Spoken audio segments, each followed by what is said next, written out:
Bu iki cümleye dikkat edin. I remember to call her ve I remember calling her. Bu cümleler arasında hansı fərqlər var? Yoxsa eyni mənanı mı ifadə edir? Əgər bu cümlələr arasındakı fərqi bilmirsinizsə, onda dərsimizi diqqətlə dinləyin. İngilis dilində remember və forget feillərindən sonra to'lu feil gələrsə, yəni məstər gələrsə, onda bu nə deməkdir? Gələcək və indiki zamanlar üçün etməli olduğun və unutmamalı olduğun hər hansı bir hərəkət üçün remember və forgetdən sonra mütləq to'lu feil gəlməlidir. Məsələn, remember to lock the door, yəni qapını bağlamağı unutma, kilitləməyi unutma. Bu, gələcəklə bağlı bir cümlədir. Yəni, məsələn, 5-10 dəqiqə sonra evdən çıxacağam və mənə deyirlər ki, remember to lock the door, yəni evdən çıxanda qapını bağla. Bu, gələcəklə bağlı və ya indiki zamanla bağlı bir ifadədir. Eyni qayda forgetlə də bağlıdır. Forgetdən sonra da to'lu bir ifadə gəlirsə, bu, gələcəklə və ya indiki zamanla bağlı bir ifadəni bildirmək istəyir. Məsələn, don't forget to call your mother. Yəni, anana zəng etməyi unutma. Bu da indiki və ya gələcək zamanla bağlıdır. Keçmiş zamanla bağlı deyil.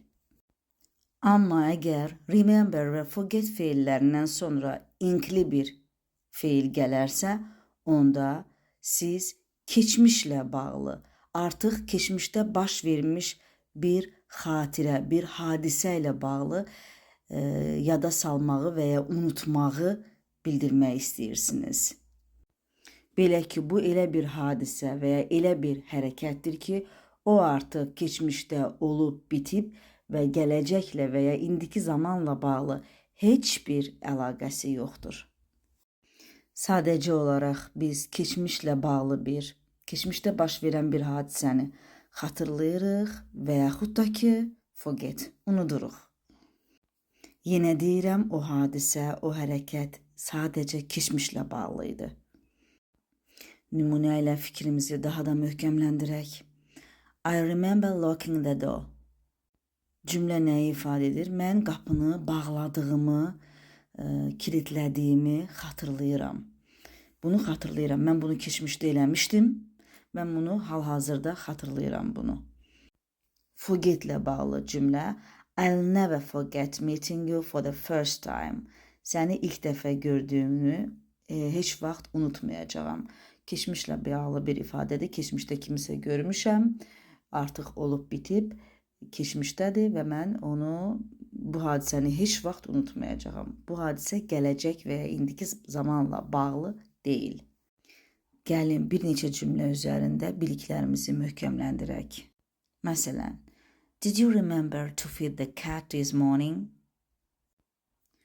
Bu səhər pişiyi yemləməyi yadına saldın mı? Yadındadırmı yəni o mənada? Demək ki, səhər hələ pişiyi yemləmək vaxtı gəlib çatmayıb.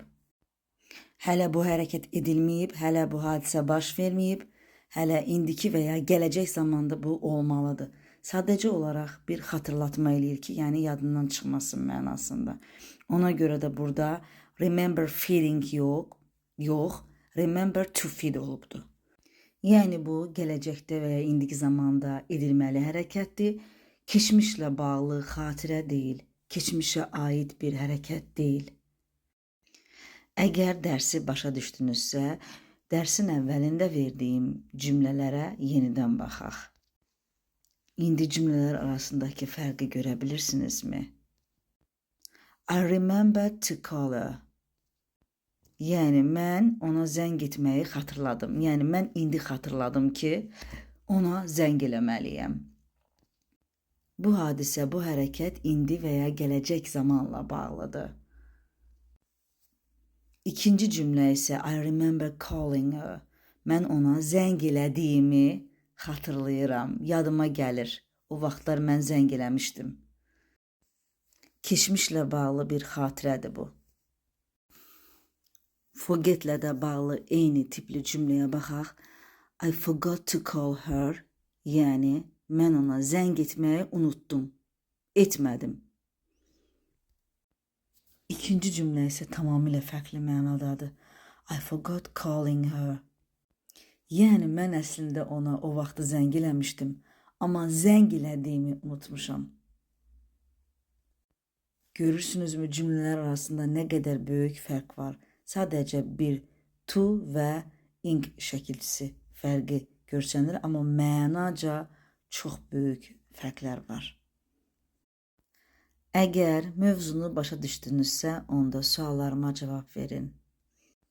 Əgər mən remember to brush your teeth deyirəmsə, nə demək istəyirəm? Və ya əgər remember brushing your teeth deyirəmsə, bəs onda nə deyirəm? Hansı mənanı ifadə edirəm? Cavablarınızı gözləyirəm.